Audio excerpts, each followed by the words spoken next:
बोलिए एकादशी महारानी की जय।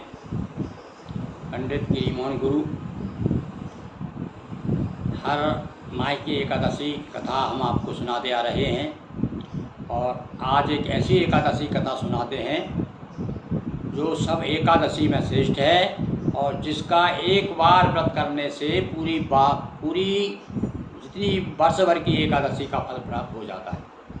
तो इसलिए इसको भीमसेनी एकादशी भी कहते हैं। विशेष रूप से ये एकादशी जो है निर्जला एकादशी है और बाकी के एकादशियों में तो भोजन का त्याग करते हैं, जल का त्याग नहीं करते, पर एक ऐसी एकादशी है जिसमें लिखा है एक मासा जल केवल आप पी सकते हैं, आचमन कर सकते हैं, बाकी इसके बाद में जो भी जल लेंगे वो मदिरा के समान माना जाता है। तो कथा हम आपको सुना रहे हैं कि ये कथा भीमसेन और भीष्म पितामह की कथा है। यानी भीमसेन एक बार भीष्म पितामह से कहते हैं कि पितामह भाई लोग मुझसे मेरे अर्जुन और नकुल है, सहदेव हैं, युधिष्ठिर सब भाई बार बार मुझसे कहते हैं अरे भीम तू एकादशी का व्रत क्यों नहीं करता, तुझे भी करना चाहिए। तो बोले पितामह मैं तो मेरे पेट में तो ब्रह्म नाम की अग्नि है, तो मैं जितना भी खाऊं सब भस्म हो जाता, भूख बहुत लगती है मुझे, भाई मैं तो भूखा नहीं रह सकता, आप तो कृपा करके मुझे कोई ऐसा बताओ। और नरक का डर भी लगता है मुझे है कि भाई उपवास नहीं करूँगा तो मुझे पुण्य प्राप्त नहीं होगा, तो आप कृपा करके मुझे ऐसा कोई विधान बता दो, ऐसा नियम बता दो, व्रत बता दो कि एक ही बार एक ऐसी एकादशी बता दो आप। तब बहुत सोच विचार के बाद में भीष्म पितामह ने कहा कि हाँ, ज्येष्ठ मास के शुक्ल पक्ष की एकादशी जिसे निर्जला एकादशी कहते हैं, इस दिन जल भी नहीं पीना चाहिए। सूर्योदय से लेकर के दूसरे सूर्योदय तक यानी ठीक 24 घंटे का जलपान नहीं करना चाहिए और विशेष रूप से सुबह स्नान करके ब्राह्मणों को कुछ दान दक्षिणा दे करके और व्रत करें और बाद में भी ब्राह्मणों के साथ में भोजन करना चाहिए।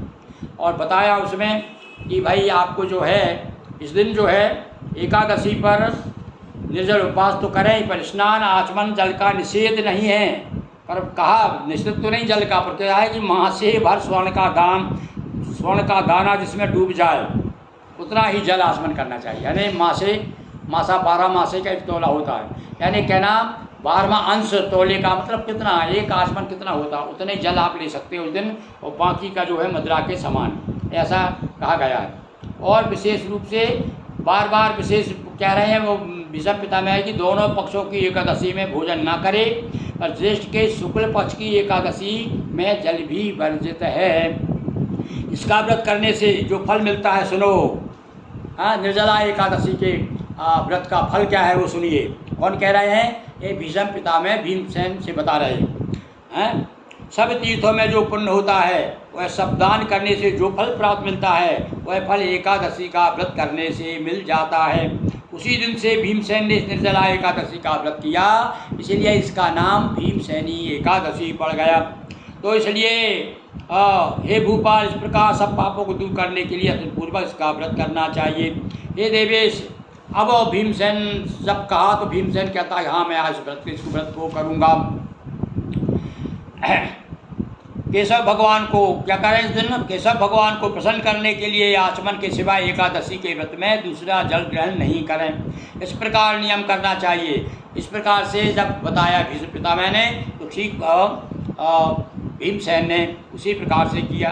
क्या किया? द्वादश के दिन गंध पुष्प जल दीपक से देवताओं के ईश्वर वामन भगवान का पूजन करना चाहिए। कौन दिन? निर्जला एकादशी पर। और विधि पूर्वक पूजन करके इस मंत्र का उच्चारण करें। देखिए यहाँ पर मंत्र का अर्थ दिया हुआ है, तो जो भी व्रत करें वो विशेष रूप से सुनिए इसके सुन करके आप हाथ जोड़ करके जिसने व्रत करें आप तो सुनिए।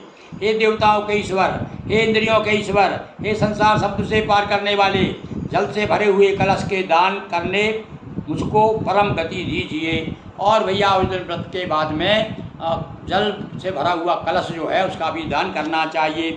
ऐसा कहकर ब्राह्मणों के लिए शक्ति के अनुसार कलश देने चाहिए।